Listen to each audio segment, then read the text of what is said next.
Le but de la journée relève, c'est de donner aux jeunes le goût pour la pêche, le goût pour le plein air et apprendre les valeurs de la pêche responsable. Nous, nos jeunes en protection et exploitation de territoire faunique, on les forme pour devenir des futurs guides de chasse et pêche, des gens qui vont travailler dans les pourvoiries, les EC, les réserves fauniques, les parcs et ainsi de suite. Puis, par une journée d'initiation à la relève comme celle-là, bien, on fait une pierre deux coups parce qu'on donne un peu la chance à nos jeunes d'accompagner un groupe. Puis, bien, ils accompagnent en fait les jeunes d'école primaire c'est notre future relève. On les initie à la pêche, donc on leur fait découvrir cette belle activité-là qui est la pêche blanche là, sur le fjord. Les jeunes vont pêcher.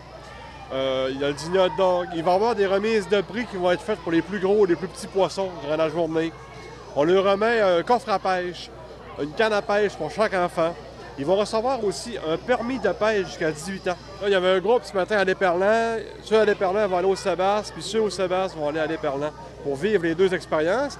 Moi, j'ai monté ma cabane à pêche avec le sonore. Fait que chaque jeune en groupe de 2 vient essayer de la pêche virtuelle. Je leur montre un peu c'est quoi, puis ils peuvent visualiser la pêche en profondeur avec les leurres, puis ils peuvent triper, là.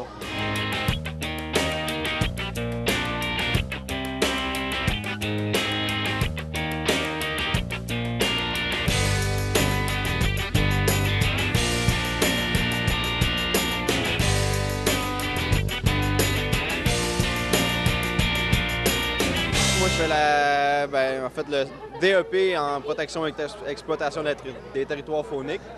Puis là, aujourd'hui, je suis responsable des sonores. Okay. Donc, ce qu'on fait, c'est qu'on fait pêcher les jeunes au large, au Sébastien. Puis, on fait des changements. Là, on fait passer tous les jeunes à peu près environ 10 minutes. On leur explique comment ça fonctionne. Puis, à date, là, ce matin, ça a été tranquille. Il y a des poissons, mais ils sont vraiment peureux. Fait qu'on a de la misère à les faire mordre sur nos hameçons.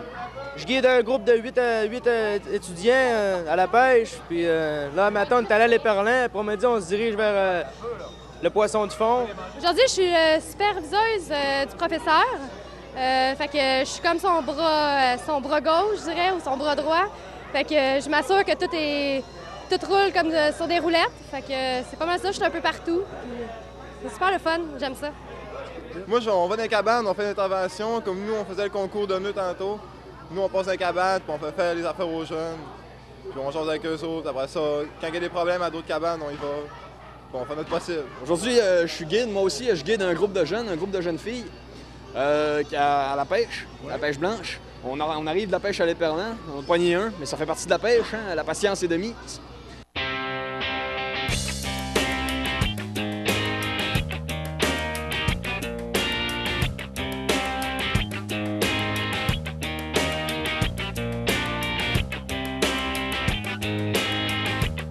Bien, je pense qu'on peut voir les sourires là, dans la figure des jeunes. Ils sont vraiment très, très, très intéressés par l'activité. Ils sont très heureux de pouvoir là, bouger comme ça, de pouvoir vivre une activité de pêche avec des guides qui vont vraiment leur donner de l'information pertinente là, pour pouvoir là, développer leurs connaissances. Je pense qu'ils adorent. Les nœuds, tout se passe bien. Les jeunes veulent vraiment pogner du poisson, puis ça se donne vraiment beaucoup. Tout va bien, les enfants sont pas trop énervés, puis c'est super, très belle journée. Puis... c'est super le fun, il y a de l'action, j'aime ça, c'est super intéressant, puis c'est surtout de pouvoir éduquer, c'est un grand mot, là, mais pouvoir conscientiser les jeunes à la pêche là, pour le fjord futur. Là, ça, quand j'arrive dans les cabanes, là, je dis, bon, qui c'est qui s'en vient au Sébastien? Hey, moi, puis là, ça saute dans les cabanes. Fait que, ouais, c'est très... j'aime bien ça, moi. L'énergie que ça a, les jeunes, là, c'est super. C'est super. On adore ça, là, on tripe à mort.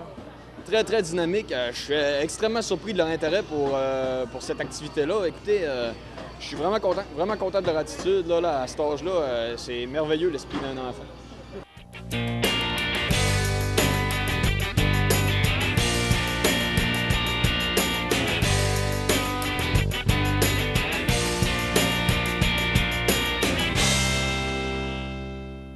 Bien, le fait qu'à un moment donné, à l'époque, on voyait de moins en moins de jeunes pratiquer la pêche, donc la relève n'était pas là. Le fait qu'on participe comme ça à des journées relève auprès des jeunes, ça fait que c'est des nouveaux adeptes plus tard qui vont pratiquer le sport. On les fait triper, on a des cadeaux pour eux autres. Mais ça fait qu'à un moment donné, dans 15 ans, dans 20 ans, ça va être des futurs adeptes de pêche qui vont aussi respecter l'environnement et les normes qu'on va leur enseigner aujourd'hui. en allant chercher les jeunes dès la 5e année, ça nous permet vraiment de pouvoir là, les sensibiliser à l'importance du respect de la ressource pour qu'ils puissent en profiter pendant longtemps. C'est très important, oui. C'est pour ça que j'étudie, en fait.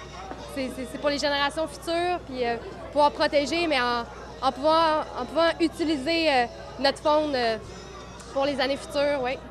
Aujourd'hui, les jeunes sont tellement attirés par l'électronique, puis ça joue sur le téléphone, puis ça connaît plus rien de la nature. Puis au fond, c'est comme une façon de leur laisser notre héritage en leur montrant ça.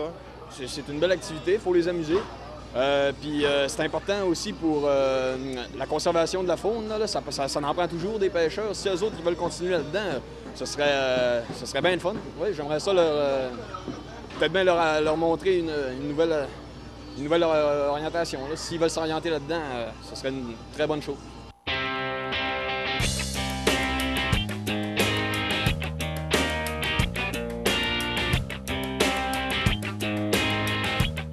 Bien entendu, une activité comme celle-là ne serait pas réalisable si on ne compterait pas dans notre organisation plusieurs partenaires.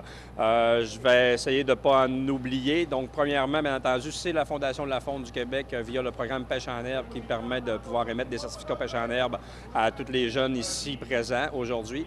Rémi Aubin et l'accommodation des 21 là, qui vont vraiment aller chercher aussi des commanditaires là, importants pour les cadeaux, là, les coffres de l'heure et ainsi de suite qu'on va remettre.